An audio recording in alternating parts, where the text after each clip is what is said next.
Yeah, welcome here, Ather. It's a true pleasure to have you here. I think we've known each other at least virtually for some time, and we've been in the same sphere. It's not a big community, I think, of like the more senior AI people in Stockholm. So it's great to have you here, and fun to hear that you actually had some kind of work recently with stock trading as well. What was that? Well, it's more something that I do privately. After work, when the stock exchange at NASDAQ opens, I trade with tech stocks because that's where I have my interest. And I buy stocks privately, more investing, but actually starting just, do a little bit of trading back and forth just for fun, a small amount of time. To get a feel for how it works, but invest in a lot of green energy stocks like Tesla, SolarEdge, and other interesting companies with very interesting technology. And typically, I look for companies that has some kind of artificial intelligence in it, and that's because this is where I have my edge. I feel that I really can understand and tell if they really have AI or not. And I guess you use AI yourself to do that kind of trading, or do you do it manually mainly? Well, actually, it's one of my dream projects, and it's actually not necessarily about trading with stocks, although it's interesting from the point of view that it's something that could help me. But if you look at traditional trading, it's about looking at time series, and you want to basically buy and sell. So algorithmic trading, you use the speed of the computer to trade basically on millisecond basis and even shorter time slots. But what I think is really interesting, so this is for me boring stuff. And making the high frequency trading part. Yeah. And making money per se is not that interesting either. I really like to create things. I believe in creating value and something that is also positive for people. But what's interesting here, economics and finance is really one of the important pillars in our society. And before we started the podcast, we also talked about the importance of having more responsible investing. So it's not only about making money. And to do that, I still think that, we have seen that human decisions have been catastrophic, causing financial crashes several times. And we might see it maybe anytime soon, right? So we need to have a system that can handle this complexity.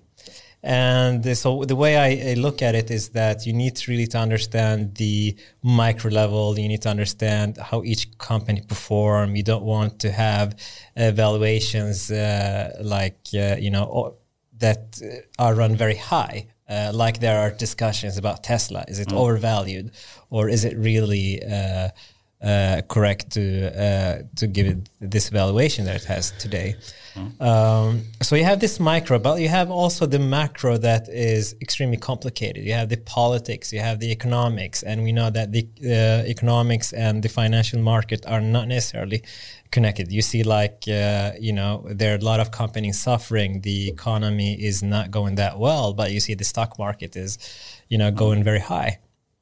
So there are very complex relationships, and this is the part that I'm interested in.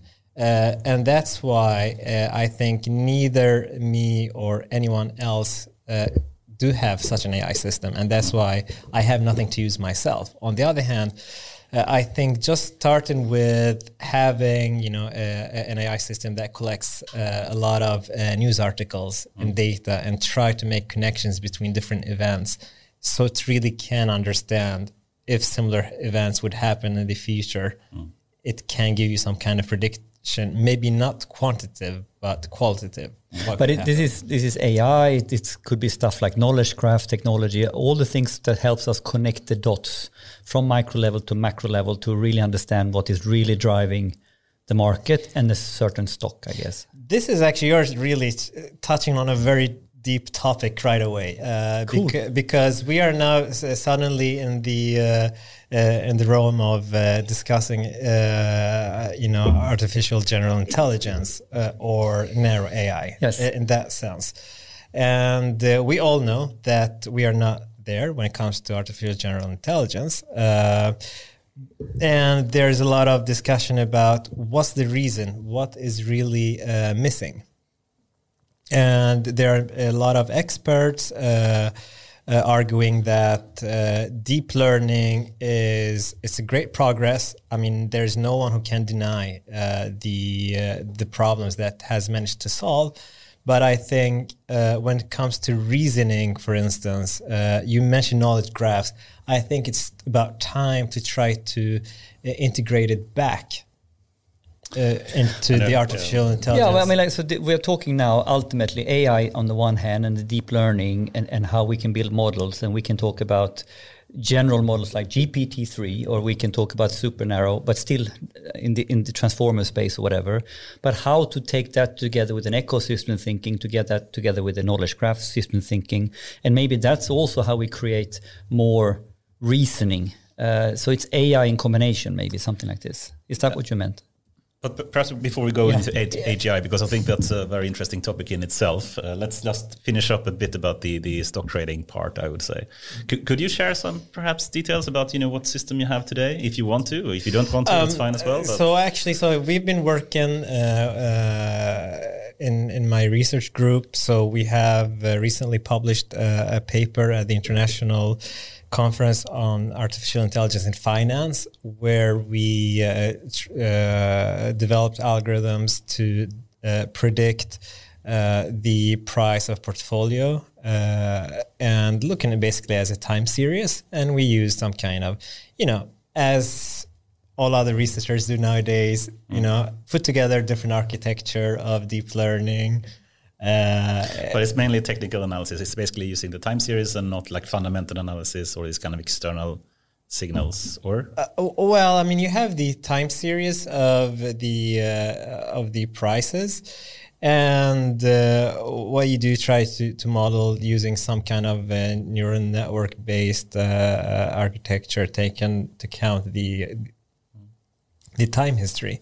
So it's in that sense, just straightforward. It just how do you augment the data? You have small number of data. How can you extract more information that maybe the state-of-the-art techniques cannot do, etc. So it is in a sense simple, and just trying to take off-the-shelf methodologies, change architecture a little bit. And for the people listening that are a bit technically interested, how would you describe the method that you use? Can you go a bit more into depth in what type of architecture and how it works? Sure. So it is it's a combination. We could use LSTM, for instance, and combine it with different tricks that you actually have. That is nothing special, and it's really, I wouldn't call it science in that sense. It's really trial and error. But this is just like all the other methodologies that actually get published. The most intellectual part of it, I would say, is more how we handle the data, and is that we combine the data in a nonlinear fashion. So, for instance, if you have a vector and you just want to predict if it's going up or down, so you have 1 or -1, and then you build another feature vector that takes, for instance, the product of two parallel series, and you create another series. So if you have like -1, 1, 1, -1, another one, 1, 1, 1, -1, you take the product of -1, 1, 1, 1, etc. Then you have suddenly another feature vector, time series, and you have expanded the data a little bit. And this, at least based on the data that we tested, seems to be give an advantage. So what does it mean? It does mean that you can actually make some nonlinear transformations to extract more information from the data. So in my opinion, this is really where the value is, rather than how we played with the architecture. We just, we got it to work. But I remember I saw some article, I think it was in KDD 2018 or something, and they did this kind of AI in finance, and they wanted to evaluate the traditional stock trading patterns. I think, in stock trading, I'm not an expert in this, but they had these kind of weird names for, if it goes up and down, and then you have a certain pattern, and they had this kind of strange name, like the dying swan or the crying baby or whatever it's called. And if it has a certain pattern, then they basically buy or sell in some way. And they want to evaluate if that really worked. And they basically came to the conclusion that this kind of pattern is like more or less random or useless. This is very interesting. Are you familiar with the mathematician Simons, who founded... We actually have money from Paltorion from him, but yeah. Yeah. So he's the founder of this hedge fund. Euclidean. That really beat the market every year for the last, 20 years or something. And there's a very nice book called The Man Who Solved the Market based on him. So he was actually... a star as a mathematician when he was young, and then he quit when he was about the age of 30 or something. And at least what he says is that at that time, the trick that you're describing, this is what worked. They discovered some patterns that were repeating themselves. Yeah. And what's actually, I think, what's more interesting is the story about the hedge fund itself, because it's not open anymore. It's only the employees that can invest. And that's because apparently if they become too big, then they will affect the market. And then their algorithms would not work anymore. So it works to a certain amount of money. I don't know if it's like $100 million or something. So it's not that big.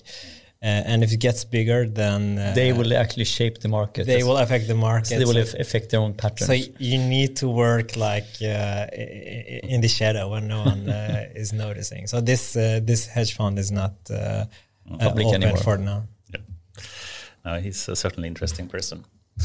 Cool. But, okay, so you had some kind of time series architecture that you had, and I guess stacked in some way to build up a... to be frank, I don't remember exactly, because we tried so many... You just want to disclose it, right? Actually, it's published, right?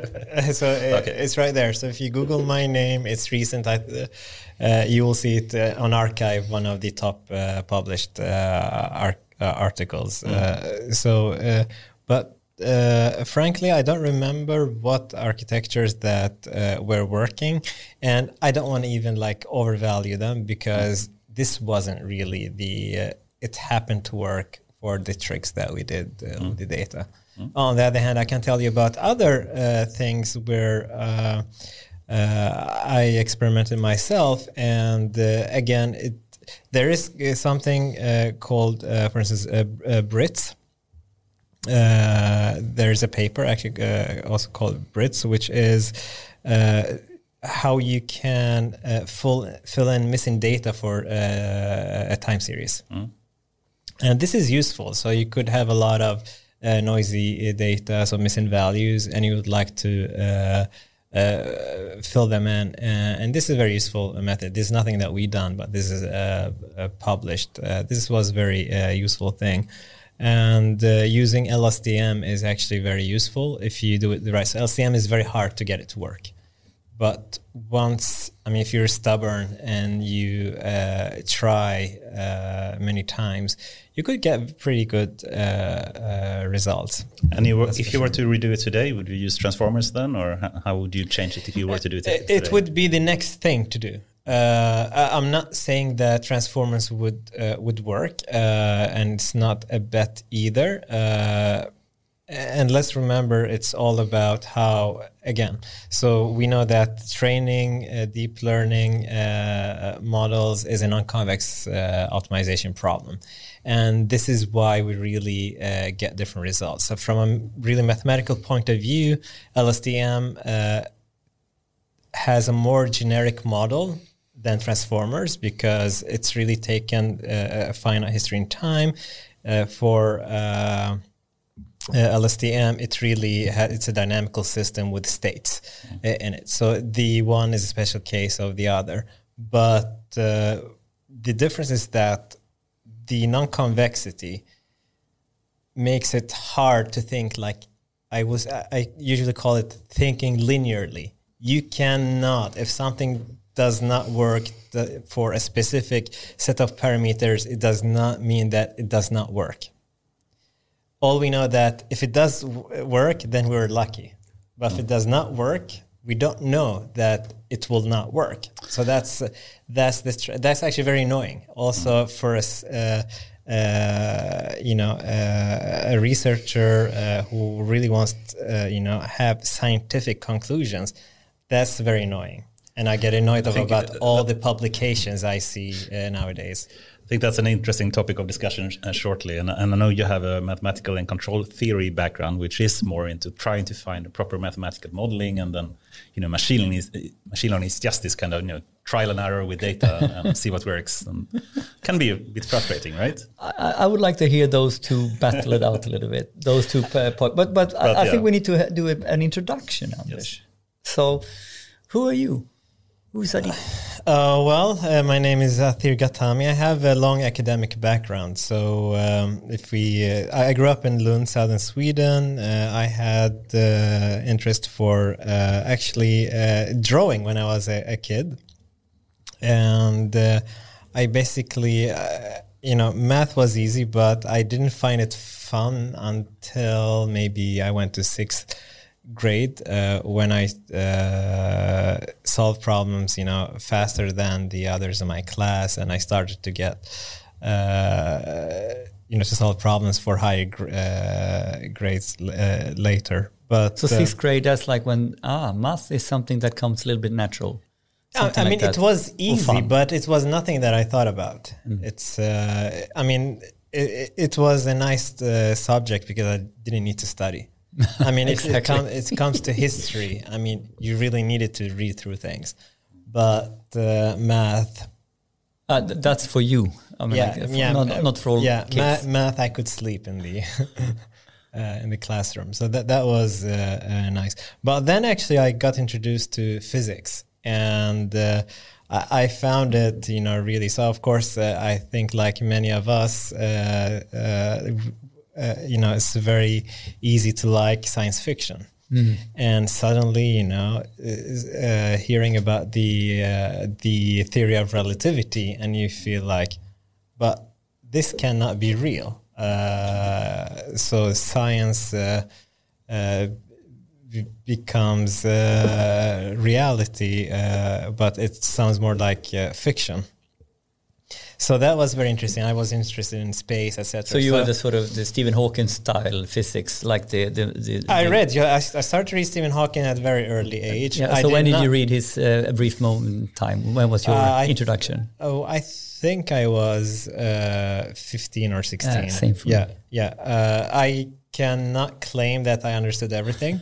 There are many things that, this is what he meant by that. But it definitely caught my interest. So that was, so it switched to physics. So I liked drawing, but then I thought I wanted to be an architecture because it's also drawing and it has some math in it. But then it was physics, and it was at a time I didn't know if I wanted to be a physicist or a mathematician, but was definitely physicist I wanted to be. But then at high school, I decided to study engineering physics because I thought at least if I want to work, not only academia, exactly, I can get a job as an engineer. So I ended up having a double degree, one in engineering physics and a master's in mathematics. And then I did my master's at Caltech, which was an amazing place. The choice was not random because Caltech, that's where Richard Feynman was teaching. I already had his books, and it had 25% of all Nobel Prize winners in physics in the US. So So you had a goal. Exactly. So Caltech was the place. Shortest route to Nobel Prize. Definitely. I mean, of course. I mean, I cannot deny that this was an ambition, a dream. Definitely. That's cool. So I did my master's at Caltech, and I got a little bit disappointed because that's where I saw that most of the research funding comes from the U.S. defense and American Air Force, etc. So I was at the time working with, so that was 2003, and my research was about UAVs, unmanned aerial vehicles, so drones basically. Drones, but they were not called drones by then. That was long before. What are you talking about here? 90s, 80s? 2003. 2003, yeah. Right? Yeah, exactly. And it was very clear. It was like military purposes because you want to have these UAVs flying in a formation, trying to follow a specific target, and why do you want to do that? What's the research purpose of this? Exactly, and it became very clear. What was the topic you studied at that time? Was it more control theory, and really how to make them fly properly? It was automatic control. As the name is, control theory. Automatic control is about autonomous systems, and you want to design these decision algorithms to achieve a specific objective. So you had not got introduced to machine learning at that point? Or? No, but actually when I so actually 2 years, so that was 2003. When I was a student, 2001, there were two books that caught my attention. That was Russell's and Norvik's book of artificial intelligence and Papadimitrios' book on optimization. And I knew that I would not be a mathematician, but I liked applied math. And I saw that these were very central. So now it's converging a little bit, like a theoretical maths. I don't see the purpose, but here I also almost see how my maths and my physics come together with something. Precisely. So that's optimization. That's what I actually spend a lot of time working with, and artificial intelligence that I saw it was very central. But unfortunately, it was not hot at that time. So this was a bit of a... So from career point of view, it was not good. But how, this is a stupid question, but how far away is this, what we're talking about here with the today toy part of buying a DJI Mavic Pro and having your drone that can fly and shoot camera and where you want it to follow you? How much is AI and how much is control systems? So basically, all of these things I wouldn't call. I mean, if you have camera, of course, you use probably some tools from machine learning, like object recognition. Object recognition, for sure. Yeah. So if you want to call it, that's a whole other topic. What is AI? Let's leave that a little bit. The short answer is that we don't know, because we don't even know what intelligence is, right? Yeah. So we have many topics here that we have sent. Yeah. We've spent an hour with some guests on what is AI, what is intelligence. So let's keep them a little bit. Let's leave it, because now we're gonna get to them, but in time. I'm pretty flexible. I mean, whatever. However you want to define it, it's fine. Just what you're talking about. Yeah. So in that sense, yes, the camera object recognition, yes, we can call it. There's a touch of artificial intelligence. Well, it's computer vision, at least. Yeah, exactly. So, but the control of the flying object itself, yes, is not artificial intelligence. This we have known for a long time. Is based on physical modeling. On the other hand, you could probably use reinforcement learning to improve on these algorithms. For instance, how do they behave? It's windy, to adjust for the wind. Exactly. So probably this is too hard to model, but you can actually have adaptive algorithms. So this is what's called adaptive control. Is exactly what reinforcement learning is. And now it starts to merge. Almost. Exactly. And it's the same topic. It's really, I'm remembering. Do you think Kalman filters are AI? again, so what is AI? I think not. So that's the thing. This is not the definition. And I'm also very careful because I know there are many control theorists who would claim that they do machine learning. And me, who doesn't have a clue what we're talking about on math level, what's the difference, can we contrast control theory with, deep learning theory? Let's take that topic. I think it's a separate topic in itself. That's very interesting to take. Yes. But okay, so Caltech, and let's move on. I heard that you read the book from Russell and Norvig, which is, I guess, the most popular AI book that we have still today, right? AI, a modern approach, right? Yeah. And I know actually in your pod you actually interviewed Russell. Yes. I love to hear about that. That's actually a very interesting topic. But now let's stay the course here so we can get Caltech. all the way. Let's follow a little bit so we can have these themes. Yeah, so I decided to come back to Sweden because then I thought at least the funding is not does not come from the military. And I ended up at the control department in Lund, which actually belongs to the top 5 control departments in the world. Nice. Why? Because the founder of it, Carl-Johan Åström, he is a recipient of the IEEE Medal of Honor, which is basically a Nobel Prize for engineers. So, and I remember even when I was a PhD student, people were showing respect that you did not deserve. I mean, even people from companies knew it because he has been visiting, etc. So that was actually it is an example. If you come from a specific place where your career could have a complete different course, I mean, you're privileged. I mean, there is no doubt that if you have been to MIT, Stanford, etc., you have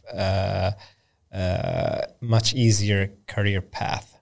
And now in control, when it comes to at least to Lund University, that was something similar. Because that was it was the top control department in Europe, top 5.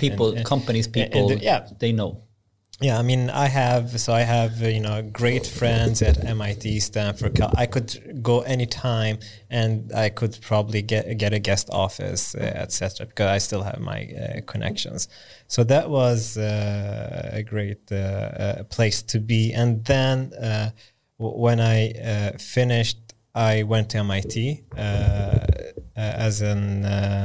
as a researcher, and I had funding for 4 years. And this is actually where I discovered that machine learning is coming. I mean, that was really at the time, MIT was basically the sole place where you could see this kind of activity, and that was 2008. And how was this? Is this before the brain drain or? That was before the brain drain, definitely. So how could you see? What was the signals? The signals of that ML is coming, or that is getting higher up on the agenda. I mean, it's not like I could see this is the future. There's things that were really appealing with the problems they were solving. It wasn't this very mathematical, because we know that the real world does not work that way. So yeah, I can't explain why, but I thought this is the next hot thing. That was very clear. I remember the department where what's called CSAIL, Computer Science and Artificial Intelligence Laboratory. We were very close, and I got inspired. So when I got back, because I got funding from the Swedish Research Council, so I got 4.5 million crowns, basically to do whatever I want. That's nice. And it was nice. It was a bad decision, because leaving MIT was a bad decision. I mean, it's really one of the greatest places you can be. It was too early, but you had funding at MIT, and then you got funding back in Sweden. Is that what you mean? So they lured you with money. It's probably because for the professor title, that was I have to admit that it was definitely higher position in the hierarchy than It was at MIT. So you're saying like the interesting place to be, and where they're cutting, MIT in one hand, but here actually the next step in a career, or there are many, and this is really one thing, and other things that I felt a little bit homesick. But that's important to recognize. It's important, but that was stupid. I mean, if I could look back, I was young and stupid. That's for sure.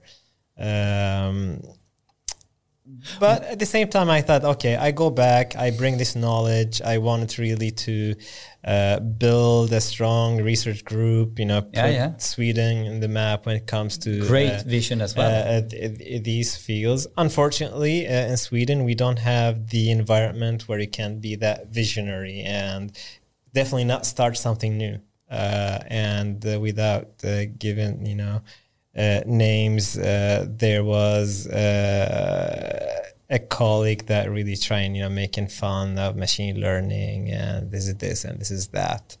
And what happens now, the same professor goes and calls himself, I don't know, machine learning expert or whatever, which is really silly. And that's the problem. So that's really, we probably now touching on the topic, why Sweden is behind. I would say there's one other reason that people do not see it. We have a culture where risk-taking is not promoted, and people are happy with the stuff that they do. They publish their papers every year, and that's it. And that was not interesting to me. Just producing ink on paper felt extremely unsatisfactory. I really asked myself, what is my contribution to the world? But could you then contrast that with the culture and how MIT, what the feeling and how the vibe at MIT to this? You cannot compare it. You see, like the professors, completely different energy, completely different devotion to the topic they're teaching. The students all really target the hard problems. In Sweden, we target problems that we hopefully can solve. Doesn't matter how important they are. So it's more like paper counting. So you cannot compare. The environment. You have these recipients of all prizes. Von Neumann Prize. You have the future Nobel Prize winner in economics. You have. But still, okay, so you went to a big university in Sweden, KTH, which is not to be sneezed at least, right? Or? What do you mean? You went from MIT and got back to Stockholm and KTH, right? Mm-hmm. And I guess, if you try to still compare a bit, the type of university, like top universities like MIT to Swedish universities, I guess, as you say, of course, it's a different level of quality, which is undoubtable. But still, would you say there are some merits to the Swedish educational system that still is good? Mm. It is unfair to compare. If you compare the Swedish educational system with the American, because the American educational system is not MIT. It's not Stanford. They have many universities, and there's actually few that are really star universities. So I think on average we're definitely better. I would claim. I actually have not. It's not based on facts. It's just a guess. So in that sense, talking about Swedish university. But if I really compare to universities like MIT, Stanford, Caltech, Berkeley. There is no doubt that there is no competition. Mm. Yeah, and that's an interesting topic in itself, and how Sweden can start to accelerate the AI understanding and adoption in Sweden and Europe. But let's try to move on a bit about your interesting career as well. So you came back to Stockholm, and you started working as was it an assistant professor in KTH? Yeah. And what was your field of topic at that time? So at that time, I was trying to merge decision theory with information theory, and I was getting into machine learning. And that's typically how you do it if you want to do research in a new field. You basically do it in your spare time. And during that time, I was working with decision theory, information theory, and all these things. These tools are very close to each other, but I never really did pure machine learning research. It took me about, I think, 5 years before I was able really to produce my own research output in the field. But my background, on the other hand, like reinforcement learning, my background helps a lot. So I have really extended some of the work that I've done before to machine learning. So I've been working with so-called multi-objective problems, because in real life, you don't have just one thing that you want to achieve. You need to take into account other things. So if you are flying an airplane, it's not only about takeoff and landing, but you need to make sure you optimize your fuel. You don't want to crash. You don't want to have too much turbulence, etc. So you have multiple objectives, and this I have been very active and had maybe the most generic results in the field, and this is what I try to expand and take to the machine learning community, reinforcement learning, which is really very similar. And you worked at KTH for quite some time, right? A number of years at least. Yeah, 3 years and a half, I think. And how did you get out, if you would call it that, or how did you move into industry? What was that story? So I got in touch with Ericsson Research, and they were just starting doing research within 5G, the fifth generation communication system, which is finally out there. Yeah. So actually I started with it early. So I'm one of the main architects of 5G network for Ericsson. So actually it's record-breaking number of inventors for the 5G network architecture patent, 130. So that's yeah, I've seen it. You have that patent. It's amazing. Yeah, so that's a record, at least within the telecom so you have field. So you have filed 130 patents around 5G or Ericsson? No, actually, I'm one of 130 inventors. We have 130 inventors because the 5G network is big. Yeah. The architecture. So, and this is a record number of inventors per patent. From a financial point of view, it's not good because you don't get any money out of it because you need to share the money with all the inventors. But okay, now I understood. Yeah. So so that big was team. Yeah, so that was fun. So the research. So I had a very nice research position, and after 2 years and a half. We were basically done with the research part. The next step would be standardization, and this was not as fun. So I got a couple of offers. I got an offer from Samsung. It was really, really great. Then I would move to Seoul in South Korea.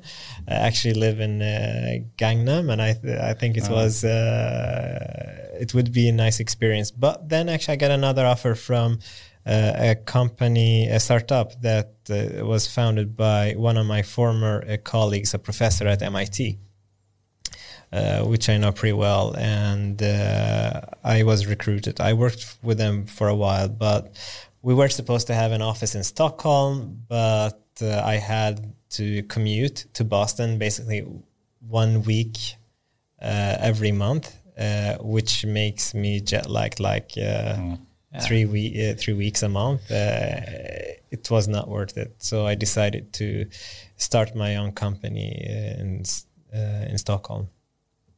And that was the Bitynamics? Bitynamics, yes. Yeah. So as you hear, it's really related to my background. I've been working with dynamical systems. I work with information technology, so it's bit and dynamics put together to be Bitynamics. So that's the story. And actually, we did the pretty fun stuff. We started to build recommendation systems, and we had. Can you mention some techniques? It is some always fun customers. Yeah. So what we did is we use both deep learning. So basically. just to give you an example, if you have attributes, you're a person, you're a man or a woman within a certain age, you order something within a certain time, a certain day of the week, a certain day of the month, all these things, and you try to predict what's the next item that they would like to purchase. More of a content-based, not a collaborative filtering type? It is collaborative filtering, because what we do is that it's clustered, right? So what I mentioned to you is not only personal. It could be any cluster of people of the same age, and but even take into account geographical area where they live. Was it even using these kind of factorization machine type of techniques, or was that too early for? Well, actually, when it comes to what do you call it? Low rank matrix factorization. We did not use it for a simple reason. The problem is in general very hard. So it's an NP hard problem. So this low rank matrix completion is very hard. So I avoided that. Instead, we were relying either on deep learning or gradient boosting decision trees, who actually perform better than deep learning. This is an example where deep learning is not the best tool to use. For the actual data problem you had? Yeah, for the actual data, definitely. So what we tried, this was the better tool. Was it like SVD kind of things, or what type of factorization did you make use of then? We did not make any factorizations, right? Okay. Because I mentioned, I don't think it's the right tool. I definitely think that deep learning is a better tool, but in our case, even gradient boosting decision trees was even better. So I see. So that was fun. But what happened actually recently, 2 years ago, one of the guys who was helping me with the sales at Bitynamics, he has diabetes. And when he heard me explaining to him about this recommendation system, he thought, but couldn't one just build a system to help people with diabetes to predict their blood sugar and help them? Because he feels this is what he does every day. Trying to figure out if I'm high or low, if going low. Exactly. And this is based on recommendation system. So actually I decided to, although I had a customer, etc., and it was going well, no venture capital. We were self-reliant, decided to put Bitynamics on hold, and we founded AIAW. So if you go to AIAW.com, which is a really, really interesting company. We have been working on it for 2 years, and a release is planned for February. Oh, really?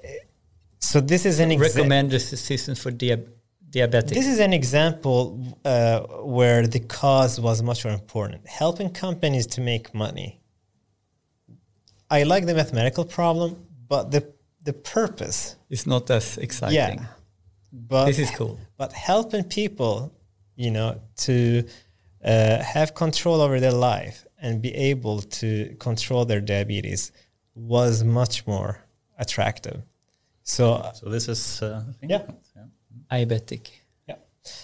So as you're diabetic, like diabetic, and with AI. And what and without giving the whole idea away, but what's like an app or something you use? It's an app. I mean, the basic problem. So for it, so I learned a lot about diabetes because of this. First of all, the problem is enormous. I mean, 9% of the Americans have diabetes. In Sweden, is about, I think, 7%. And it's growing exponentially, unfortunately. So the problem is that you want to control the amount of glucose, like the sugar in your blood. Yeah. And people with diabetes, whether it's type 1, where you cannot produce insulin at all, or type 2, where you have a malfunctioning production, you want to keep the curve within certain bounds, upper and lower bounds. And when it goes over and under, not only you don't feel good, but actually it harms your body organs. I mean, it could lead to that you get blind. It could lead that you need to ampute an arm or a leg, etc. So it's really, really tough in many ways. Your life gets shorter, etc. So if you're low, you eat sugar. If you're high, you have insulin. Like that's how you manage it. Exactly. And if you're low, you want to have sugar, but you want to have the right amount. Not too much to spike. You don't want to take all these shots many times a day, etc. So you want to live your life as normal, as balanced as possible. And this is time series, right? So this time series problem.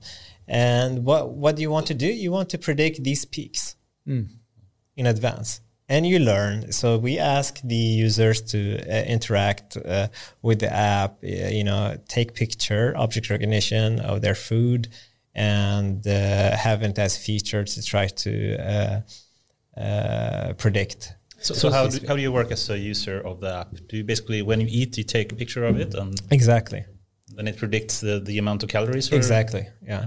And then you put it in, and then use reinforcement learning to learn. Okay, what do you recommend? Okay, your blood sugar is low. Okay, you eat a banana to compensate. And of course, you collect data from the page, from the user. Also, how do you feel? Or now I'm low, so you can also get results on, you did this and you felt like this in 2 hours. Exactly. You can really see what's happening, you can follow. And hopefully this data can also be provided to your doctor, so to be part of your journal. Very interesting. And this is actually something that is missing, and there's a big need of it. And we definitely think that we are doing the right thing, and this is really something that I strongly believe in. So this has been taking a lot of my time in the evenings and weekends, and there is another company which is really completely different. It's I want to solve my own problems, but I think this is something that you guys would recognize. So if you want that we meet, in a play, we email back and forth or text back and forth. I can guess where this is going. Right? Okay, good, yeah. You want to do this automatically. Yeah. And this is, why I came up with Organize, and it's organize.se with AI. Organize. It comes organize because we want to organize people. .se. Organize.se. Exactly. So we want to organize people's lives, and to start with, we want to make this booking to be very quick. So we use NLP. So this is interesting because just the problem of try to understand a query that you want to book a meeting with a person at a certain time, certain place, etc. There's so many ways in expressing that there's nothing that you can take off the shelf. So you've been working on this for over a year, modeling. So this is really one of our IPRs in that sense. And you just type something. Actually, there is a video you can see which demonstrates what you can do. And once you type it, it looks in our calendars automatically and finds common slots. If you give it the freedom to book it automatically, you don't need to interact. It does it yours. Or you get suggestions. Or you can choose that you have to make the decision yourself. Yeah. So this is what I wanted, because I thought such a waste of time. You want to do stuff. I mean, we're having dinner with friends. The same thing. All the discussions about time. You drop this in a large enterprise, and you can have a business case calculation. Easy. I mean, we've received a positive response from many people. Actually, I have been the venture capitalist in the sense I have risked my own money, and we took also a loan from Almi. That's because I didn't want to have a venture capitalist as early as this stage. But for this spring, hopefully, I think we will go for larger funding for market. I mean, like when you need to put the engine on top.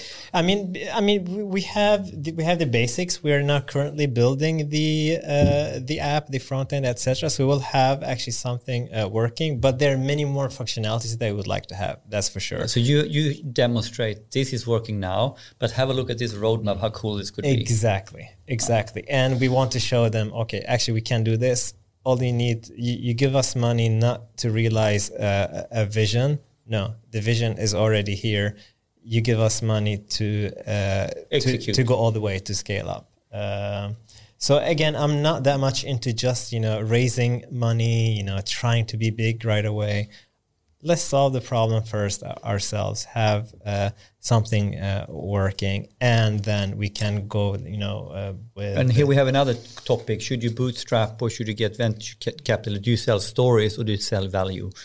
Yeah. I like selling value. That's the thing. I don't want to sound like, I want to trick investors on money just because I can. No, look, I have taken risks myself. I have spent money on it myself, my time and actually money that I put in the company. So I was willing taking the risk, and we did make it happen. So just join the journey. But so you've been keeping really busy.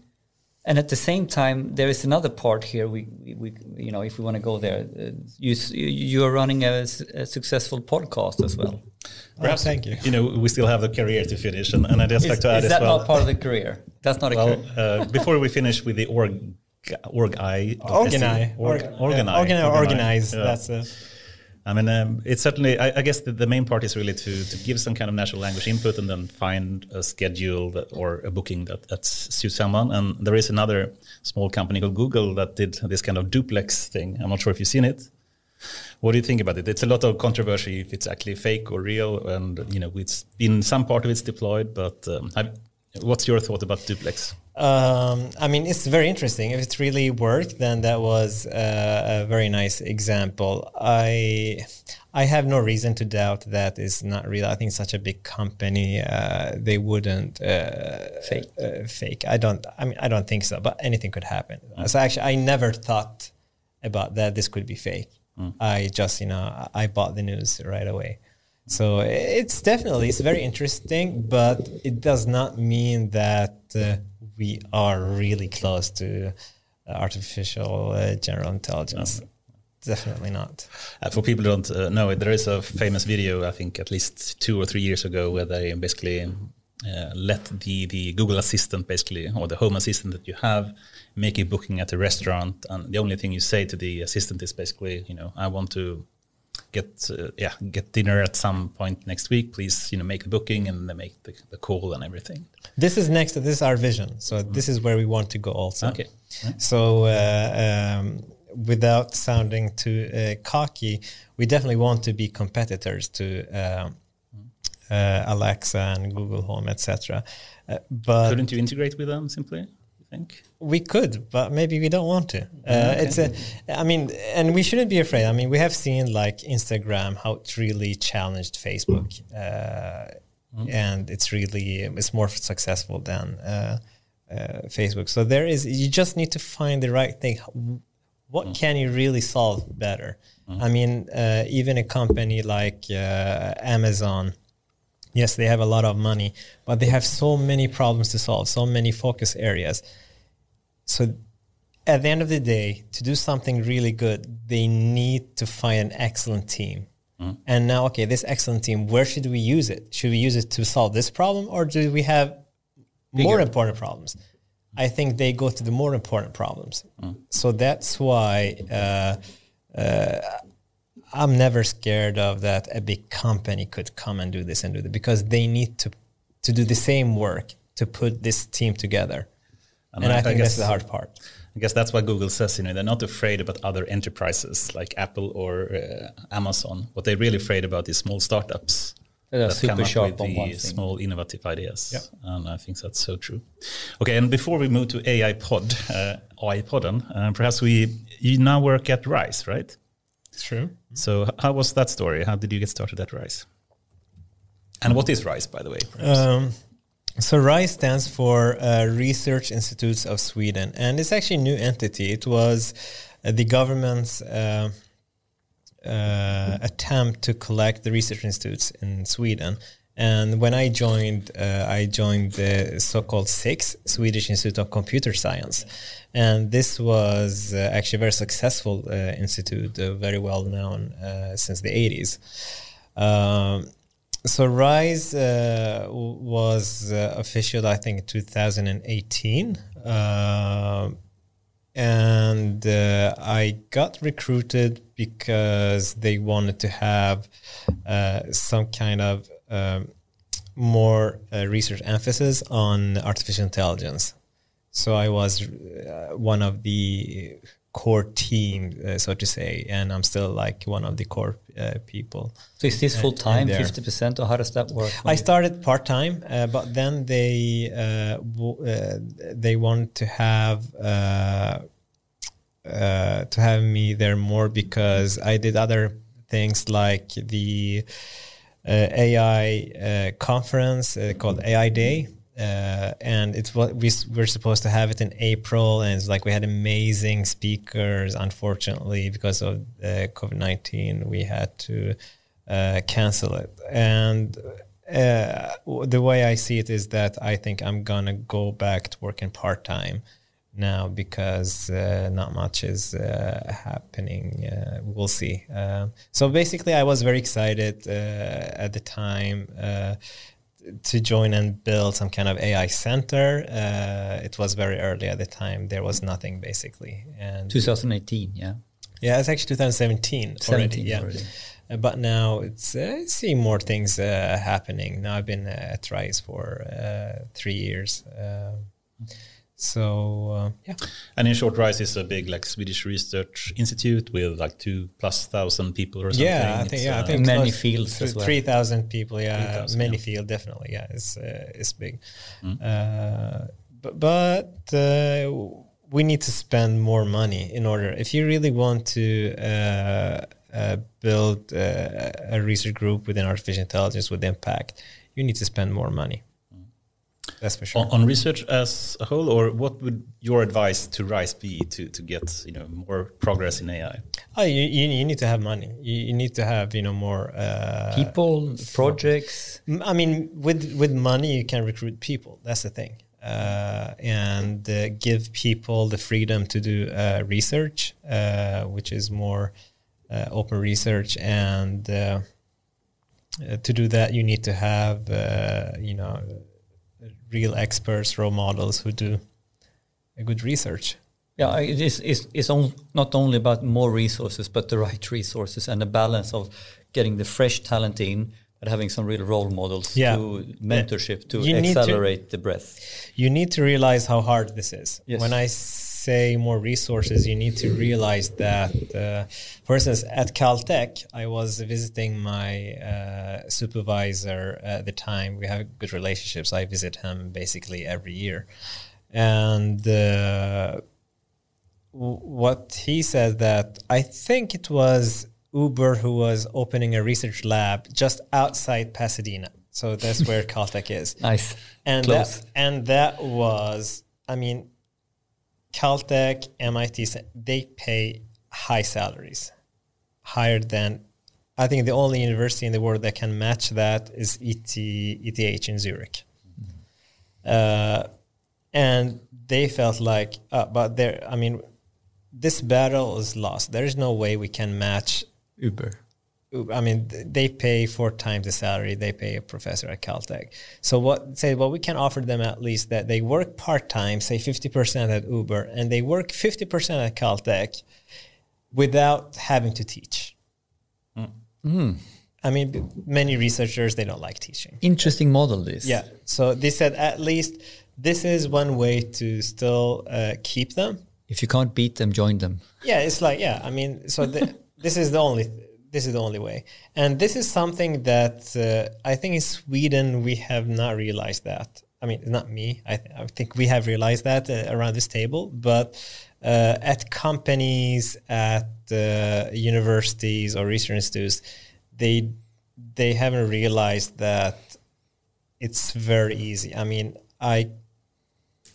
last offer I got, really, and it wasn't a good offer in that sense. But just the last offer I got was 200,000 or 250,000 crowns a month as a salary.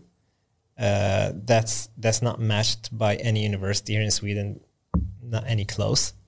So we need to realize that this is a different business. And you think to avoid the brain drain that we're seeing from academia, which is happening certainly in the US at least, and partly I think in Europe as well, one way could be to have this kind of hybrid solution, you think? Or what's... It could be. Definitely you need to open for paying higher salaries. That's one thing. I mean, we talk about if you want to recruit stars. Unfortunately, I don't think it's going to happen here in Sweden, because you really need, I think the government needs to come and say, okay, this is the money. Hire people, pay a salary of at least X crowns a month, really enforcing universities and research institutes to invest in people. I think that's the only way. But now, how do we get the politicians to understand? I know, Anders, that you are actually in politics, unfortunately. Yeah, exactly. In this context, I know I have also colleagues who are in this context, and the information I get that it's not happening. It's all like we've been getting promises for 3 years, but nothing is happening, and we are just behind. Oh, so true. Cool. And let's move into AI-podden, as we say in Swedish. Yeah, and by the way, is that part of the career, or is that just a pet project? Tell us about AI-pod, how it came about. I see it as one of the career moves. Sure. Or not. I can tell you because it's before Rise, I guess. I tell you exactly. I tell you the story. So I started to write articles for the Huffington. So first, I started to write an article for Dagens Media, which I have a very good relationship with the guys. But I didn't get any attention. So I don't think we even got a response. Then I wrote to the Huffington Post, or from Swedish to English, and that was published. And I published, I think, 4 articles about AI in the Huffington Post. And then Dagens Media picked it up, paid attention. Like, okay. And then you could have had me first. Exactly. So I think I wrote, I became a columnist almost, and I wrote a couple of times, and another, had specific writings about AI for recommendation systems, etc. And at that time, the managing editor, Niklas Rislund, asked me, would you be interested in making a podcast about AI? I remember we had lunch, and I think he wanted to see what kind of person I am. So he's a crazy person. He's a person that really could pull this off. And I thought, well, that's actually interesting. I've never listened to any podcast before. Actually, I just heard about it. So 2017, this lunch takes place. Exactly. It was, I think, August or September, something like that. And yeah, so I thought, this is fun. But then I went home. I told him yes. But then when it got closer, I started to regret the decision. But I felt like, okay, I said yes. It would be just childish just to say, no, I changed my mind. So I said, okay, I can do it for a season, and let's see what happens. Most likely I will not continue. And it started very simple. I started with, my laptop. I didn't know how to record. I got some help from people say, you can use GarageBand on your Mac, and they bought me a couple of microphones. Actually, we borrowed to start with. And it was terrible. If you would listen to the first 5 episodes, I'm gonna do that now. I mean, it's really at least I'm picky. I mean, you can hear the noise, and I was doing that. I never done it not even once in my life. I thought it was terrible. So I told them, but I'm not trained to do this. I mean, I needed feedback. I need help with this. You help me to do this. I'm not cutting the episode. You do this. And actually, I got help, and I'm working with these guys to this day. It's been a great relationship.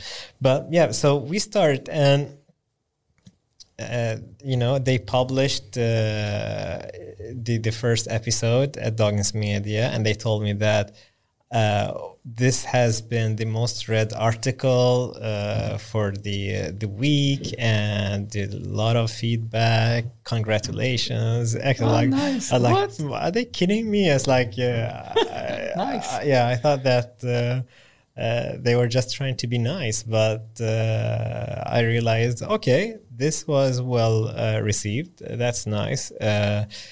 What really surprised me is that it wasn't hard to get the so-called hot shots.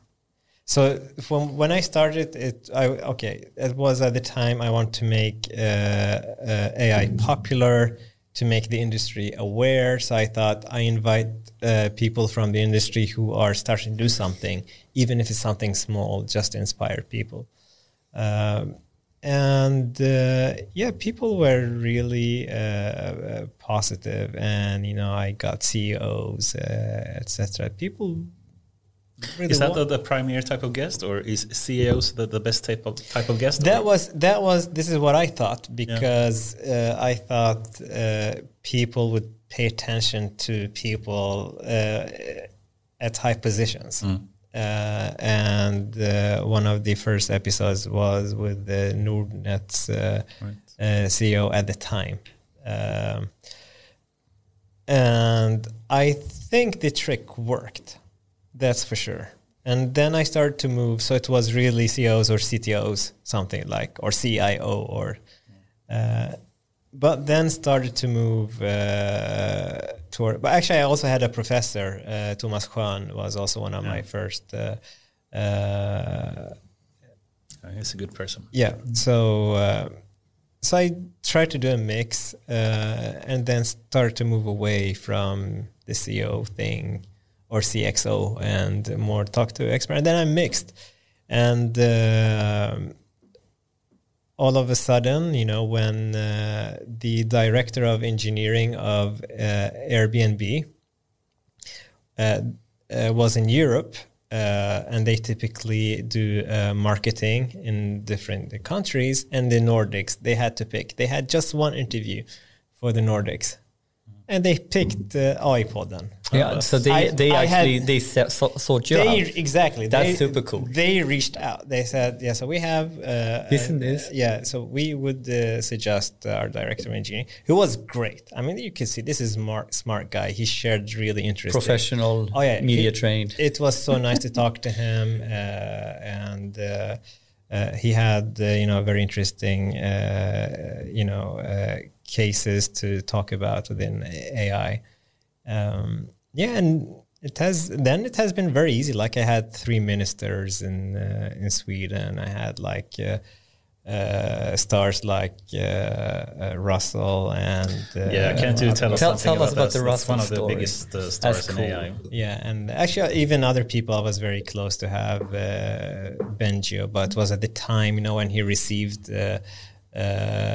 his Turing award. It was too much attention, and he was very polite and apologized. I said, I need to do some research, and as I researched it, I could really respect his feelings. So so it's been really nice. So what has happened is that I have become more picky in that sense. So before it was every Thursday. Now this year, because of COVID partially, I think it has been very sporadic. Basically, if there is an excellent guest, then I do it. And I have not been active myself. I think partially because I felt that I didn't want to do it as often as I did before.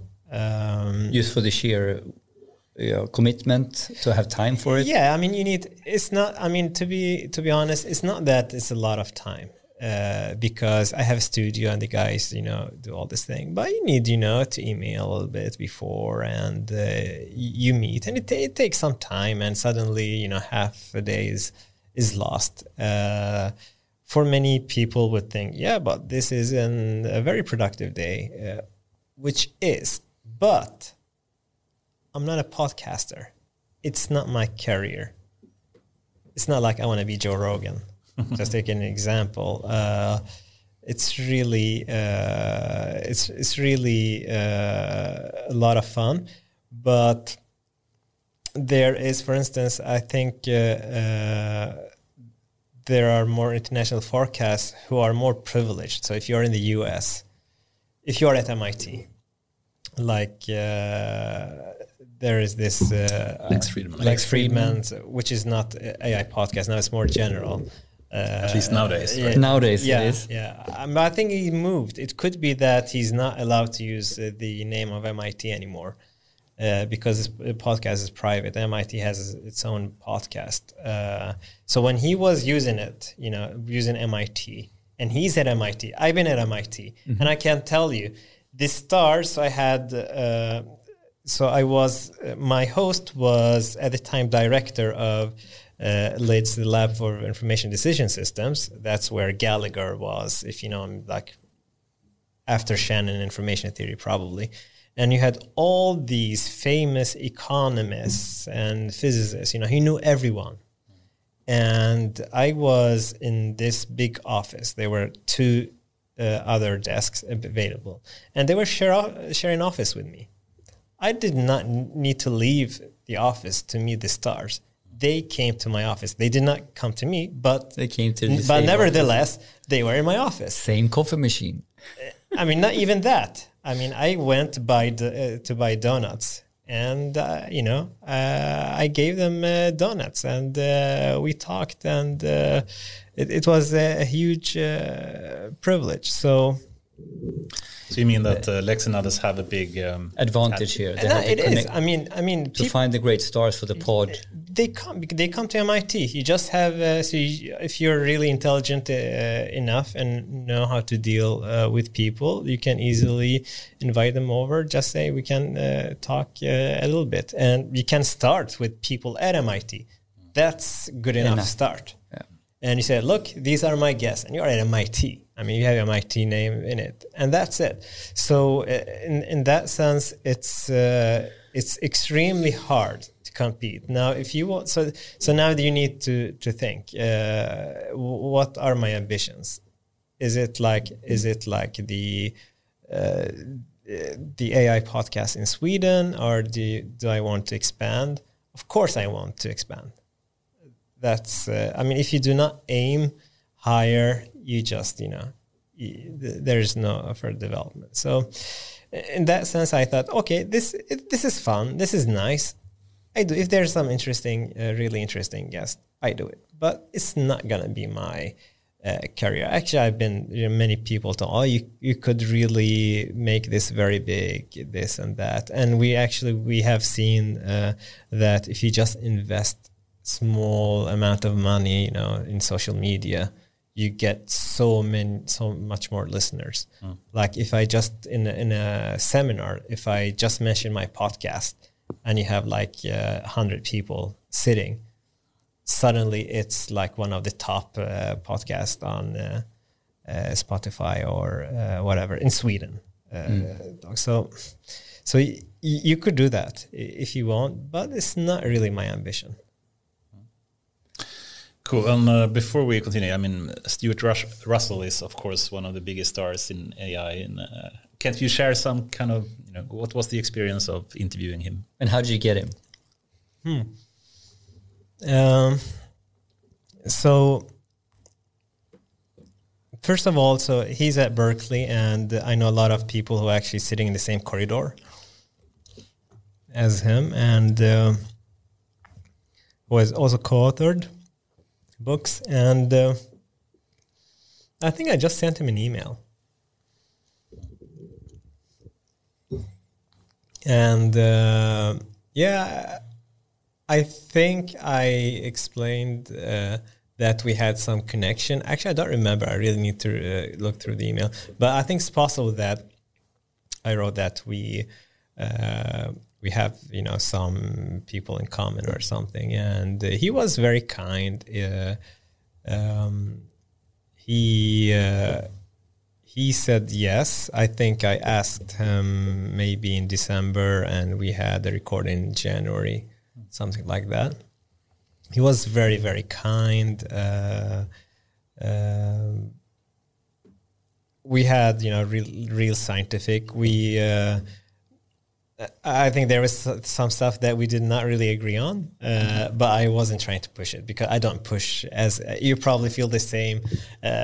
We want to push, but we haven't been so successful to push hard. Yeah, it's because it's a nice conversation and you don't want to ruin it. Exactly, that's exactly. And at the end of the day, it's not my opinion that is important. I want to hear his opinion. But you must share some example. What didn't you agree with him on? So actually, this going back to my research field about multi-objective reinforcement learning, for instance, because he wrote this book, Human Compatible, and he's doing research about how to make sure that AI is aligned with the human interest. And my suggestion was that, but you need really to have multiple objectives. And what he meant is that even if you have multiple objectives, maybe it would prefer one objective over the other, and then try to goes back to fulfill the other objective, and then it's too late. I understand the philosophical reasoning, but I'm not convinced. He thought that it would be much better to have uncertainty in the task that the AI performs. So what does it mean? The uncertainty is that the AI does not know anything, so it needs to learn a little bit from how the humans have done things before. So even if it decides to bomb a city, it will probably not repeat it and bomb another city because it's, no, this is bad. It goes back because there's uncertainty. It's not certain. It will never be certain about bombing this city is the way to save humankind. So this is what he thought. And actually, I read the papers, and I see where he's coming from. But I still think that, if I think that this is an objective that you should not destroy humankind, it should really live up to it. I cannot see why it would violate it and then try to correct it, because if it's violated, it will never be able to correct it. So it's about formulating the right problem. But let me see if I understand you correctly. So let's say you have multiple objectives. One can be that you don't want to destroy humankind, but then it can be other things. And I'm not sure if you're a fan of Asimov's laws or anything, but law of robotics. Yeah. They are questionable, I would say as well. But what do you mean that he prefers to have some kind of uncertainty measure in the objectives you do have, and in that way decide what to proceed with, and you think we should do it in some other way? I'm not saying that it's the one way or the other. It's just that I did not really completely grasp why he thought that having multiple objectives is not enough. I did not. I wasn't trying to contradict. Couldn't you combine the two and have uncertainty with multiple objectives? You could, but I think according to Professor Russell, that it's enough with uncertainty. That's my guess. I like I like your way of approaching things, because it's typically always probably combination of things that works. But if you go back to the podcast, I was trying to pinpoint. It was more like a question, but he was really insisting on. Well, he was trying to be more dogmatic here. He was really. This is the way. This is the way to do it. This is the way. Yeah. But just, I think it's interesting philosophical question. So I think it could be worth to just dive a bit deeper into this question. And let's be concrete. Let's take some specific example. Let's take, I know you worked with truck platooning and things like that. And self-driving cars comes naturally then. And let's say you have two objectives. You want to get, quickly from point A to B. And then you have another objective of not killing your driver or passenger or people around you or something. And then you have these two objectives. What would you say is... Okay, let me speak in terms of Russell. And I probably paraphrase him a lot. But please disagree with me if you can. So then we can choose to have, let's say, two objectives. One, be safe. Secondly, be fast. Right? Let's just make it very simple. Two objectives. Fastly going from point A to B and safely not killing anyone. And then we want to still reduce it to a single loss function in some way, in a single objective at least, because we have to make an objective choice in the end. And that means having a single objective. Right? Please disagree if you don't agree so far. Sure, go ahead. And then the question more becomes, okay, how do you choose between the two objectives you have, of safe and fast, so you can combine it to a single objective of what action to take, to brake or to hit the gas, I guess, in this case. And then if you include some kind of confidence measure for the two objectives and combine them into a single objective with the confidence measure for the action you should take, wouldn't that still be the best way to go? Could be. So this is it's hard to argue because you need to define. I mean, we know that defining these things mathematically is very hard. So, are you thinking like Pareto optimization kind of things with two objectives and finding the optimal one? I mean, Pareto optimization is one way to handle multiple objectives, but it's not necessarily the way you want to do it. But it's definitely one way of doing it. Yeah. What's interesting is actually how would Russell model exactly this problem? Because the multiple objectives are so natural here that I think it's unavoidable. But I think what he is referring to is not multiple objective problems in general. What he's referring to is how to make AI learn the right things from humans and avoid, doing bad things. Yeah. And he says the only way is that you introduce uncertainty, because it will always need to revise its decisions. And you think he's thinking that from a Bayesian point of view of like level of knowledge that you have, or what's? I think so. At least from the papers that I read, it was really from a reinforcement learning point of view. So you have basically a process with states, and there's an objective that each want to optimize. And what you have is that you have a collaborative problem. You have the agent, like say the human, and you have the AI. Both try to optimize the same objective, but they're working together. So the human in the loop knows exactly what the objective is. The AI does not know what the objective is. So it has to observe the human to learn from the human what the objective is and learn from it. And the human introduces uncertainty all the time.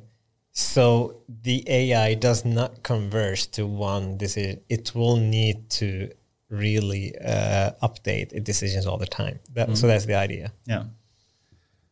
But yeah, okay. I have a hard time to understand what your objection to that is. No, I have no objection. I have no objection to that. Again, what I was also suggesting that if he thought that also thinking of the problem as a multi-objective optimization problem, if that would help. Of course, when I suggest that, that's because something that I work with. And I thought it would be interesting to get his attention. Of course, in this particular example, I failed because he still thought that having the problem posed as a multi-objective reinforcement learning problem would not solve the problem. At least if you have like single point estimates for each objective, right? I mean, if you have two different objectives, I mean, we want to minimize the fighting or the number of wars in the world. At the same time, we don't want to destroy humankind. I feel this is a discussion we should have after the podcast, but unfortunately you have to leave. But I could dive much deeper into this discussion. I would be happy to have it over dinner or a beer another time.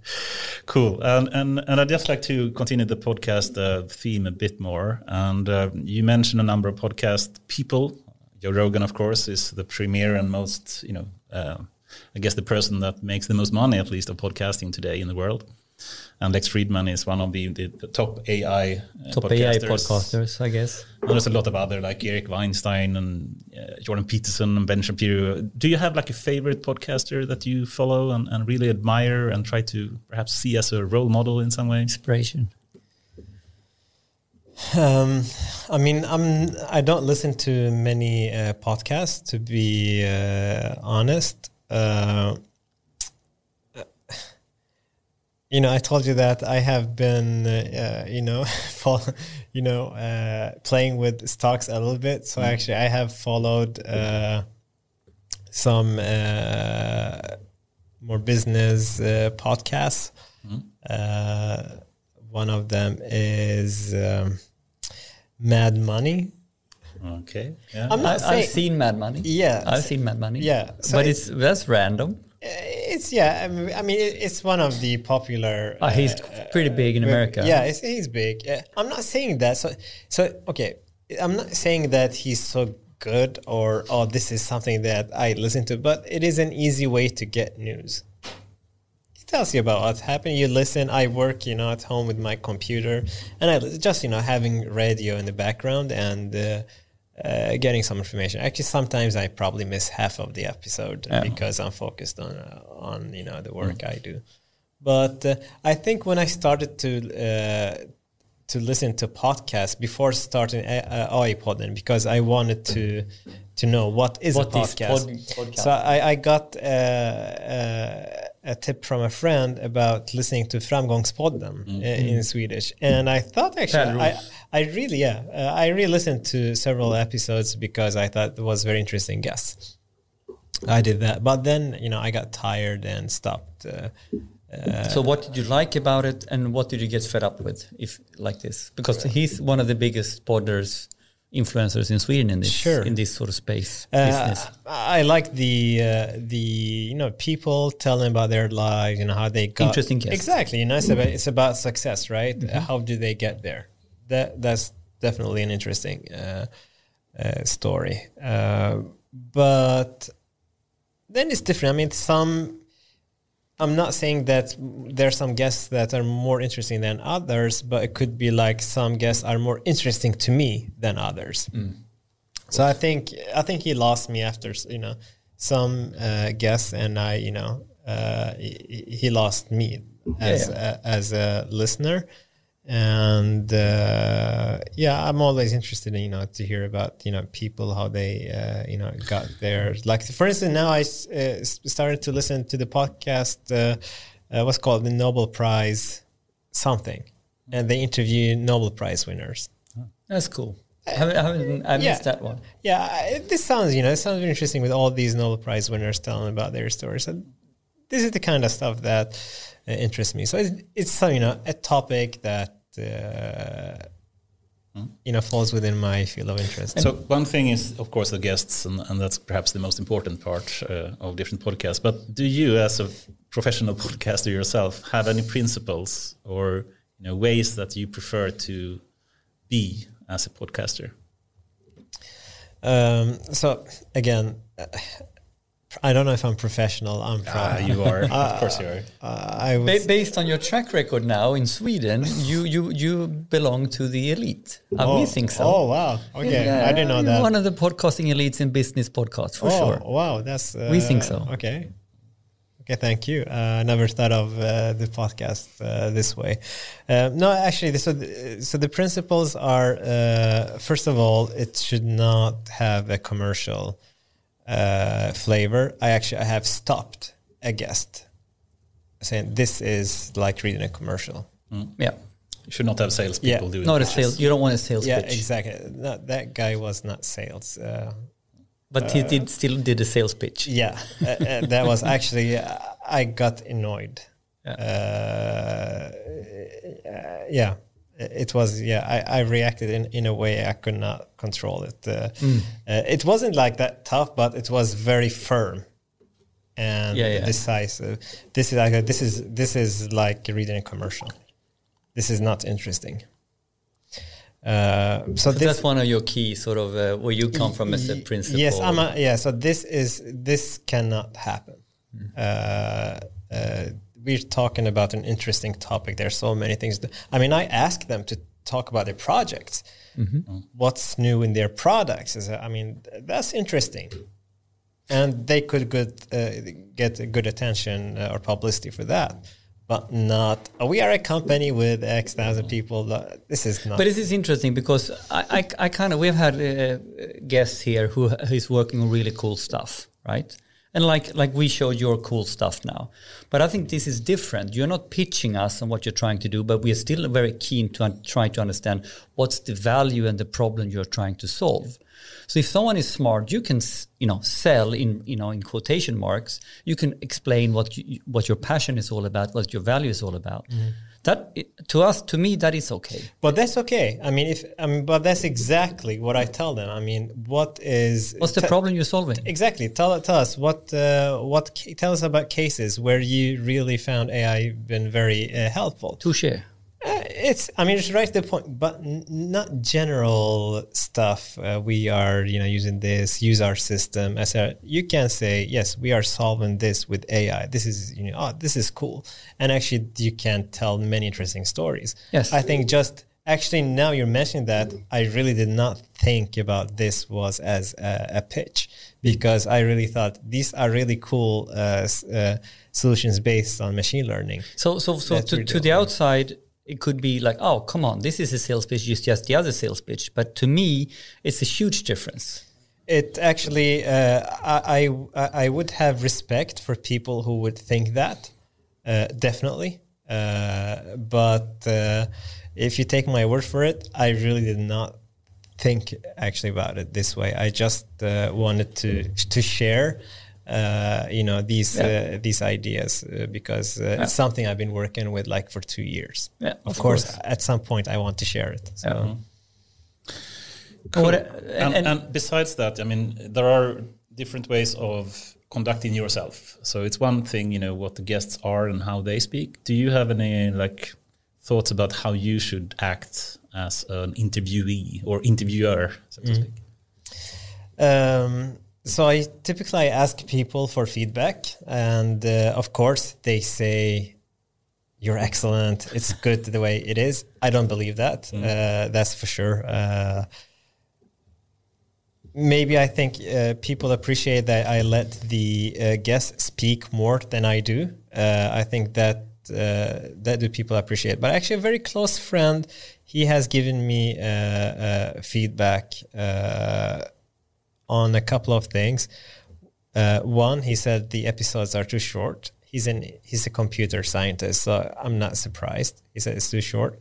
And he thinks that I should talk more. He says that there's a lot of information that I probably have that could contribute to the episodes related to the guest. But do you see it as you're doing an interview, or do you see it as you're having a conversation? I think the problem is that I didn't think that much at all. So I'm not trained I'm not a media person. And I was asking for feedback. Really, I was there to help me, tell me how should I do this. I said, oh, this is very good. So I realized now it would maybe have been more fun to have a conversation rather than I was trying to put the guest in the middle so they get all the attention. I should not be in the picture. Maybe I clarified some stuff to the listener if there's a terminology or technical term. But other than that, I was trying not to be visible, which is maybe part of my personality, that to give people space. Yeah. When it's my time, it's my time. But when it's some other person's, I think it's good to give them some space. And in the beginning also, I think there are many of the guests who were nervous. Yes. Because, here I'm talking to a researcher within a field. And they were really, I could see they're nervous, or they could tell me right away. And that was, my way by being more, just pulling back a little bit and give them space was also part. A way to make them relax. Yeah, of the trick. But there are many ways. You can. There's no right or wrong. I mean, you can tell, but I mean, you can let people tell their story. You can have a talk. I don't know what's more interesting. I think both could be interesting, but I'm definitely not putting effort in that sense. We don't have manuscript, for instance. Nothing is planned beforehand. Not even, they asked about list of questions in the beginning, then I had to put them together, but now I just insist that there is no list of questions. What's your thinking about interruption? I'm personally a person that gets annoyed when I get interrupted, and I try to minimize the time I interrupt other people. And I love to interrupt. Yes, so it's very different people here. What's your feeling? Do you get annoyed when you get interrupted? By the way, I did not. You have not interrupted all the time. I'm interrupting you all the time, and I'm filling you in all the time. I don't. I don't feel it that way. It's like you're talking. You have a commentator. You haven't mentioned. Like I'm a sports commentator to what you're saying. I have not. I have not noticed that. I do it naturally. I can't help myself. But I have not noticed that. That's great. I think it's interesting. Then you have. I think you have a conversation. But I think no one likes to be interrupted. In general, I think as simple as that. Because when you get interrupted, your line of thoughts get interrupted, and you could say, okay, what was I talking about? So that's as simple as that. Cool. I see the time is flying away. We have like 20 minutes, but we have a number of topics that I'd love to try to cover. Topics, by the way. So should we try to have a number of topics now, but try to keep them rather short? So let's see if we can be disciplined, Anders. And Goran is laughing now because we usually fail on this. We usually crash on these. Yeah. Let's be speed dating is not our deal. But okay, we have a number of topics. So let's try to cover as many as we can. And 10 minutes. So 10 minutes per topic. Five. Okay. Wow. Now we're going to go down into the whole. Now we're really doing YouTube 5-minute clips. Good. Okay. Let's touch one topic first that we mentioned a number of times, and that is control theory versus like machine learning. Mm-hmm. And I had a friend myself that was doing his PhD at the same time as mine, and he was in control theory. I'm measuring the time. And then we had a number of discussion, and in some view, and I can give my view first, and I'd love to hear your reaction to that. But in some way, people in control theory think that machine learning in some way is very much a trial and error kind of science, or not even science at some point, more like engineering, perhaps some people call it, and not really modeling by theoretical mathematical way how things work. Instead, just trying to fit data to some kind of model. And basically do trial and error. And they a bit think that's not very beautiful. Would you agree?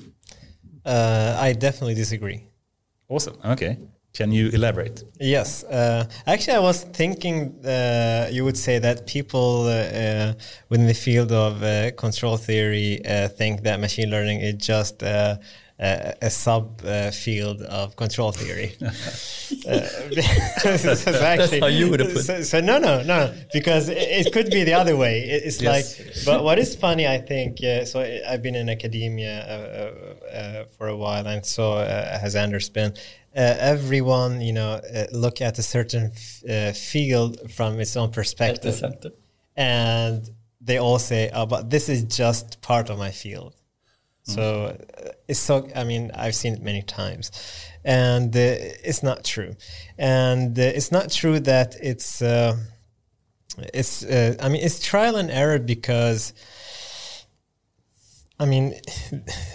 We have non-convex optimization problems. So when you train these algorithms, you could get different models every time. So that's the reason. But if you really would search over the entire space, you would find good solutions. And it's as systematic as Fourier series or whatever, because also specific structure, and you try to fit parameters. I mean, this fitting thing is nothing new, and this is what we've been doing in science. So I disagree. Actually, this database model, I think it has just added a new dimension because, yes, if we know everything about the physical world, if we can put everything in physical equations, that's great. But the world is very complicated, so it cannot be as simple and beautiful as, simple equations. And I remember at NeurIPS in 2016, I met with an energy physicist, and he says that all the energy physicists are getting crazy because the models based on neural networks are outperforming all the mathematical models that they had. Exactly. So it tells you something, right? Yeah, so it's a rethink that needs to be done. Yeah, so it's definitely uneducated comments, I would say. Wouldn't you also perhaps agree then that if you heard about AlphaFold 2, it's just released by DeepMind. So AlphaFold is about this protein folding thing where you map the amino acids sequences into some kind of 3D structure. And they had the first version, and it barely, could compete with the physical modeling or the biological way of simulating basically how you calculate these kind of foldings or map it to a 3D structure. And now suddenly this version 2 came out that went from like 50% accuracy to 83 or something, and completely overtook anything else that you can do by trying to basically simulate the physical or biological world, and open up for so many use cases and finding, the medicines and whatnot.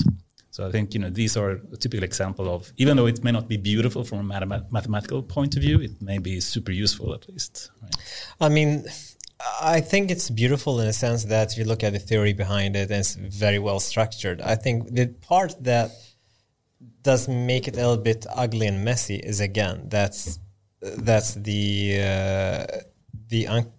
non-convexity of the problem again. But I mean, it's you look at the math behind neural networks, they're universal approximators, and telling you that. So that is actually a theory. Actually, if you really follow the theory itself, you see that you make better models. I mean, just if you normalize the feature vector, just as the theory tells you, you get better results if you do not normalize. That's why we do it in practice. So actually the theory tells you a lot. So I have to say that the mathematical bases are really interesting. They are impressive. Things are happening. We are seeing progress. So I'm a little bit optimistic. I think we're going to make more and more progress, and this is the way to go. I think. But is it ultimately a science paradigm? That's like the convexity we're talking about that I don't even really understand as a layman. But to me, what I'm hearing as a layman is a little bit like, the world is a messy place. So let's find methods how we do deal with uncertainty and messy things, which is trial and error, but how can we systemize and be super smart with that? So the perfect theorem is a little bit, it took us so far, and the next level is something else, which is more closer to reality. I mean, is that wrong? Or? No, I mean, no, I don't think it's wrong. Not at all. I think that we have, many challenges. It could be that we are out of elegant, short mathematical descriptions of things. The more things become complex. I mean, just look at the three-body problem. That is, it's not that you think it's not that complicated in a sense, but suddenly it becomes more complicated. Just think, you put the things together and it becomes complicated. You need to... And we had the traveling salesman problem. And, do we solve it with the perfect mathematical theorem, or is it crunching, right? So I have a very nice saying by my host professor at MIT, he also took it from another professor, which is saying that just because the traveling salesman problem is hard to solve doesn't mean that salesmen stop to travel. That's actually a very good saying. Very good. Okay, let's move to the next that was topic. not 5 minutes, by the way, guys. Yeah. So another comment, there is this famous person called Jeffrey Howard that I think he was the president for Kaggle at some point, and I think now he's a founder of Fast AI and this very popular website. And he made a statement saying that most research in deep learning is a complete waste of time.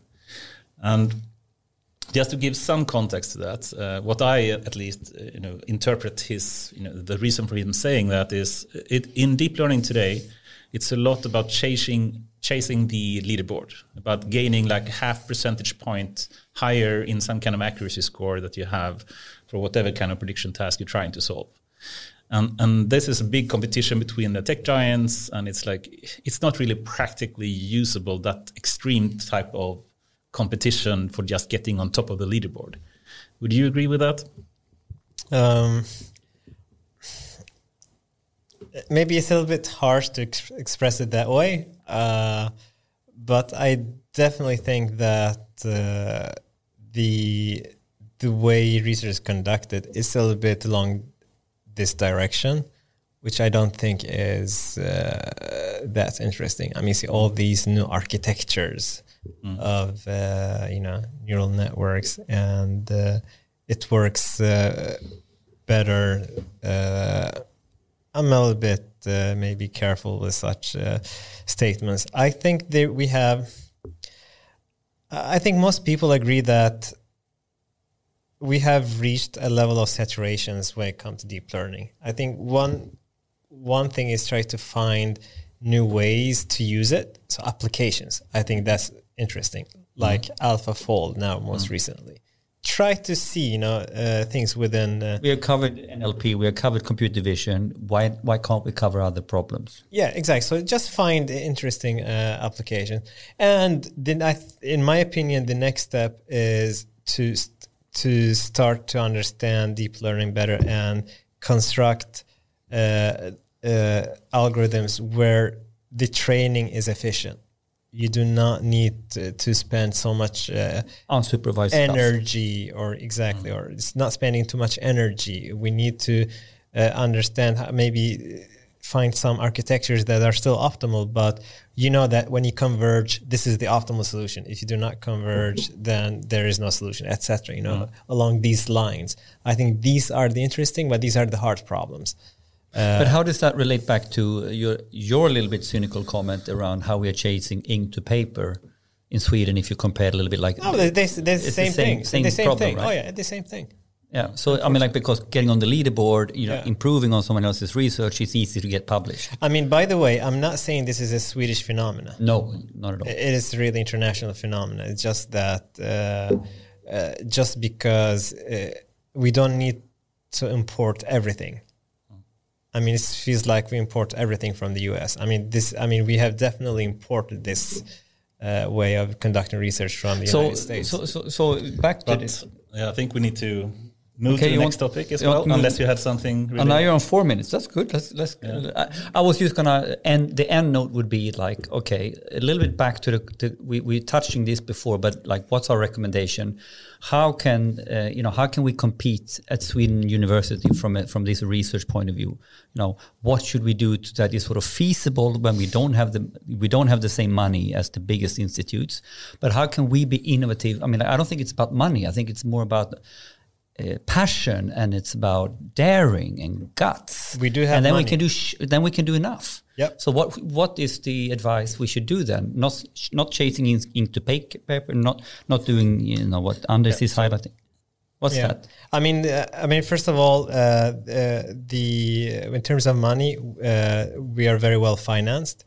I mean, it's a very good system that we have, actually, and I cannot claim that researchers do not have the finances. On the other hand, we need to promote more risky research and do not really. So you cannot just judge based on the number of publications. You need to really start to look at the content. What's the value of the problem? What's the usefulness? What's the innovation level? I mean, there's no researcher that really has that many impactful papers. So quality over quantity. Exactly. But this needs to be read. I mean, the way you judge is you need to see what these people are contributing. Cool. Okay. And to move to the next topic. Next topic. And we touched upon this as well, and we started to speak about reasoning, AGI, and things like this. So if we, how should we do this in 5 minutes? But okay, let's see. How would you say the difference between the latest type of AI today is compared to the human type of intelligence? Oh, I think we are far from having artificial intelligence that can mimic human intelligence. I think actually we touched on this in the beginning. AI is not only about deep learning. We need to work a little bit on systems that can do some reasoning. Yeah. And are you saying that reasoning cannot be done by deep learning? I'm not. So the thing is that I think deep learning is part of it, but it's not the whole thing. Yeah. I think it would be a combination of things, as typically the case. And would you say that reinforcement learning in some way is a form of reasoning? Not necessarily. No, it could be blind, but reasoning is a feedback system, and I think that reinforcement learning is also an important tool, but it's not the entire thing. Yeah. So I think you need to have combination, and there's one more thing. So machine learning is about learning from data. I don't think that we are really doing the job required, because think about us humans. We take impressions, beyond numbers. So there are many things that need to be fed into a system. This was interesting coming from a mathematician. Beyond numbers. What's beyond numbers? Yeah, so it's not only measurements. You need. How do you? You probably. At the end of the day, probably you would translate emotions to numbers in a way. But what I'm saying is not only like, simple measurements. There's more like human attributes that you need to take into account. And they can't be expressed in numbers? Or? Just to give you an example. So one of my favorite examples is that, okay, you want to teach an AI to recognize an animal. You talk about dogs and cats, but I like to talk about horses. And I give you pictures of horses. Okay, a whole horse. But actually, if you look at the back of the horse, so half the horse, not the entire, you look at the back, it's a horse. You look at the front, it's a horse. But these completely different pictures in a sense. And you basically need to, in a way, interact with the AI to teach it that this is the back of the horse, the front of it. So it's like you talking to a human being, like teaching a child. You need to interact with the system to teach it.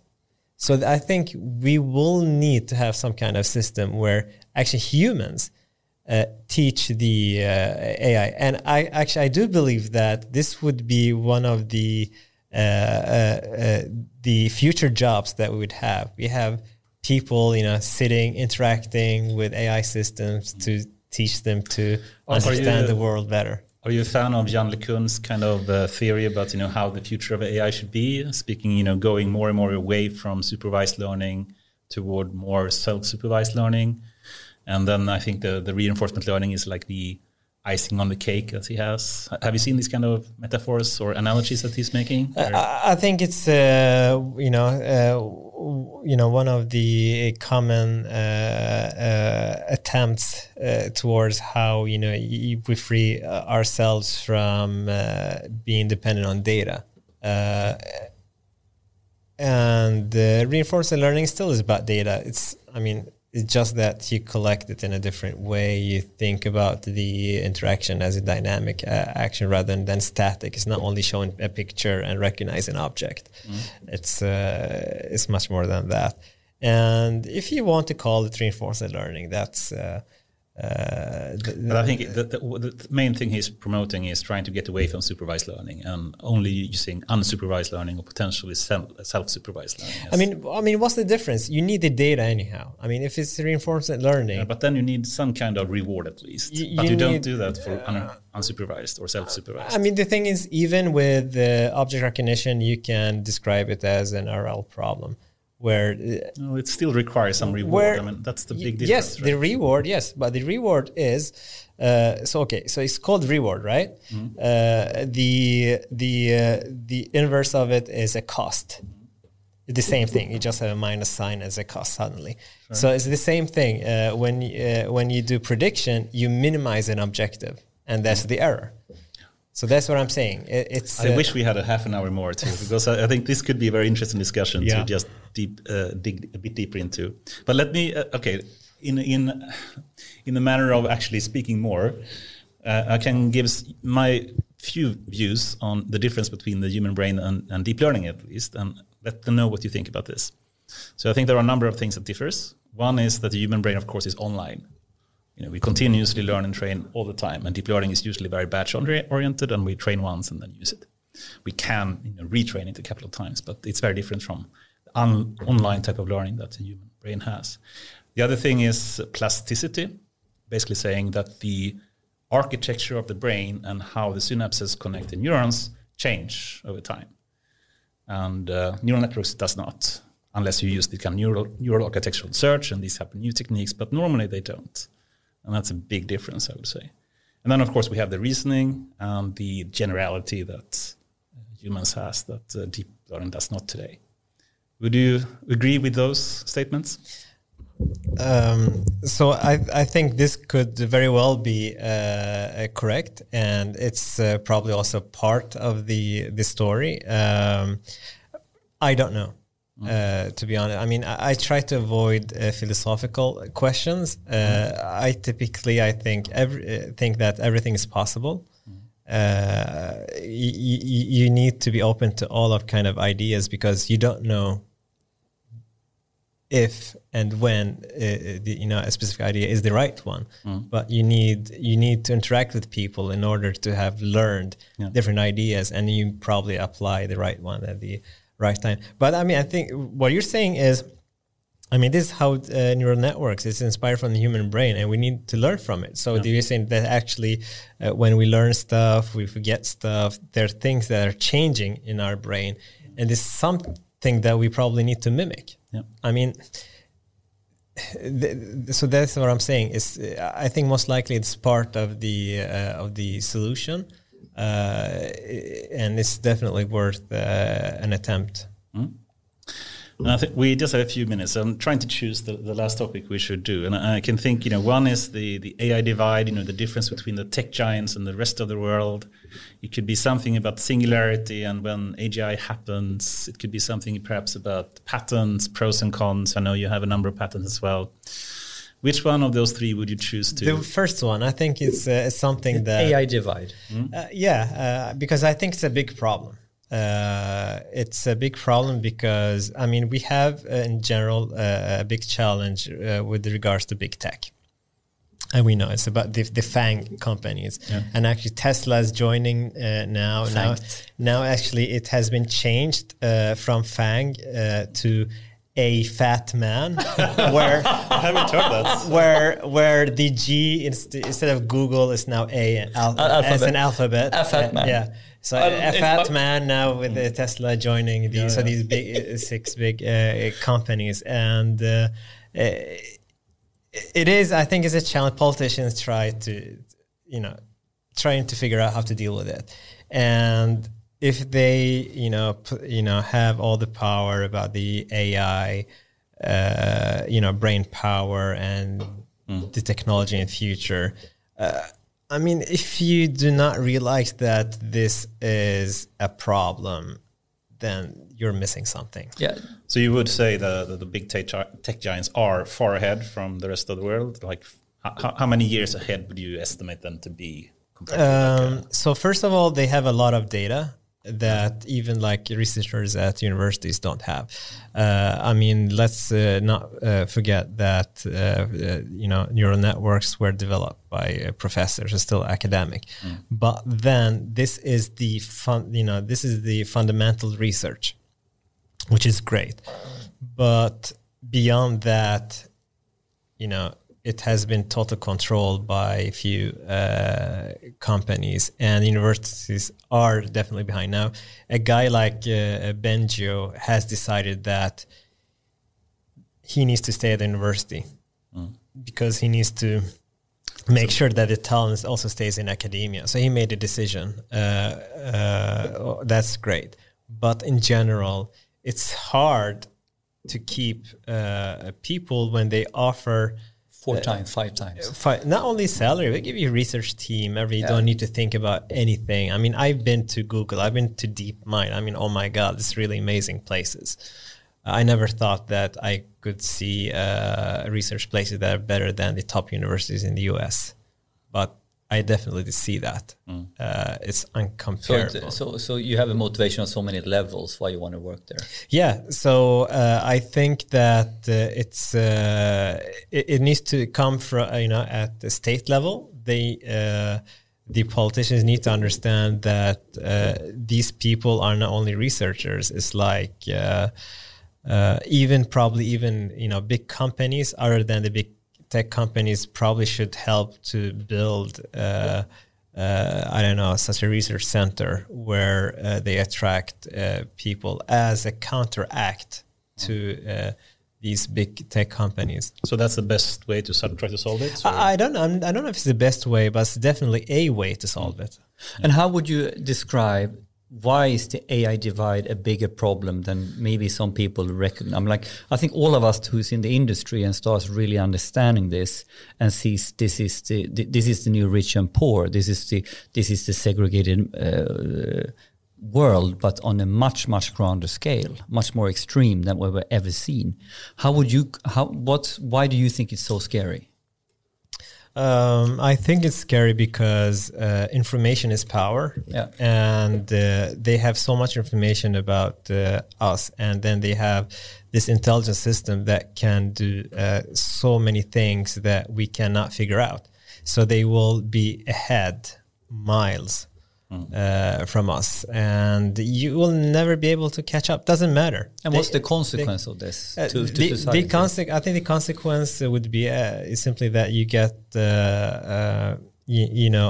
money centered around some companies that probably outperform even countries. I think is it Google whose revenue was bigger than India's or something? It was something like that. I mean, you can look it up. Amazon has larger GNP than many big countries. Yeah, so it's and that in Amazon it has certain reputation about how it's treating its employees, etc. So it's not. I don't think it's a good thing that is. Coming out of it. I mean, it's certainly a big problem. And I remember when I was at DeepMind and they basically asked the question, why don't you patent? And they said, or why do you publish, all your models and all the articles and the data and the code and everything? And I said, Well, at the time we actually get the publication out and we have the code out, we're 2-3 years ahead, and we are already on version 2 or 3 behind that. So, good luck trying to catch up with us. And yeah, that's a dangerous story, I think. Yeah. Yep. Cool. I think we need to start to round up a bit. Yeah. And as the first, or one of the last questions, I guess, what's next in your life, Ather? It's actually a very big question. I take it one step at a time. Especially with these times, I'm trying not to mention COVID.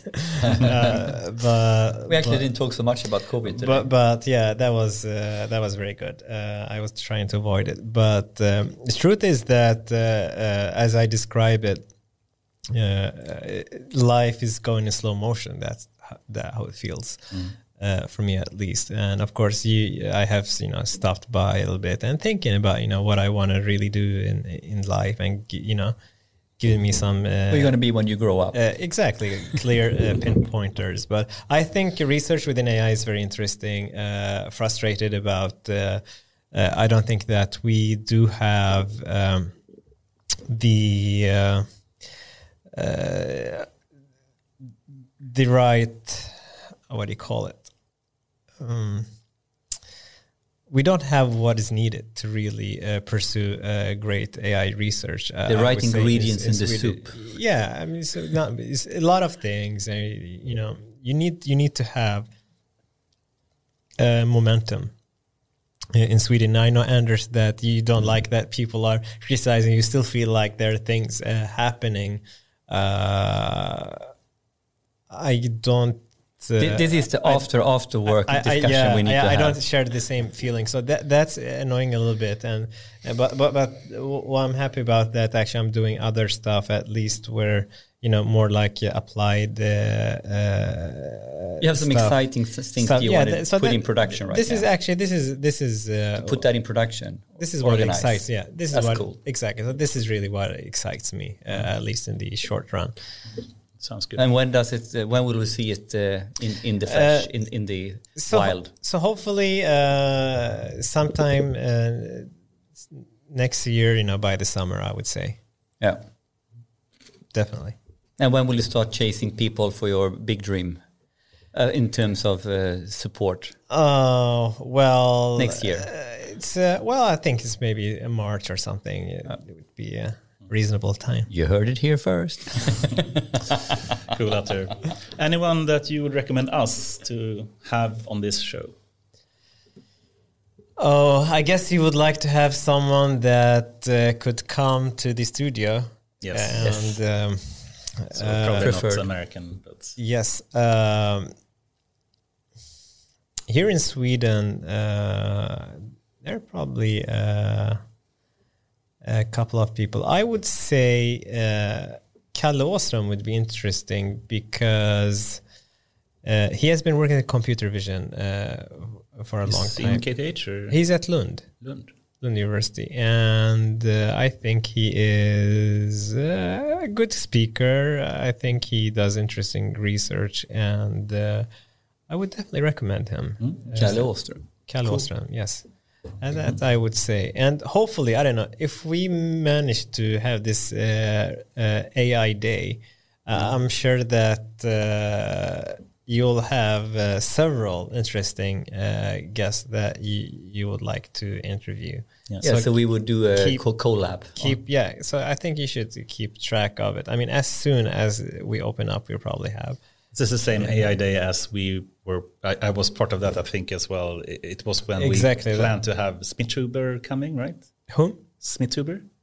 The LSTM guy. Doesn't matter. Who was the main stars that you didn't get in April? But that was probably before, because the AI day was even before my time at Rise. Okay, probably. So we were planning to have an AI day in the beginning of this year. As well, I think Rise was organizing it. I thought that was what you mentioned, but okay. Yeah, that was the one. So if you look down, you can see probably my name as the chair or something. Oh. Yeah, but do you have some nice names like Stephen Boyd? Yeah, I mean these are really giants within the field. So we've been working on this for a long time, and when COVID came, that was really changed the world in so many ways. Definitely. Yeah, that's for sure. But we have so many more topics. It's been a true pleasure to have you here. I hope we have some more opportunities in the future to discuss more, and I wish you could have stayed for the after work as well, because there's a lot of other discusons I wish we could have. Thank you. Yeah, I would be more than happy. I mean, I would be happy to come back, and we should definitely have the after work discussion at another occasion. And we are just waiting here when we can have a true AI after work, where all the guests who has been here, we have an after work everyone together, and we can do, but we need to be, so we can have the whole guest list at once. Like, that would be super cool. Well, really cool party. Yeah. Really cool party. Yeah, definitely. We're gonna go that way as soon as COVID allows us. Cool. Thank you very much. Have a great evening, Thank you. everyone. Thank you for having me. Cheers. Great pleasure. Thank you.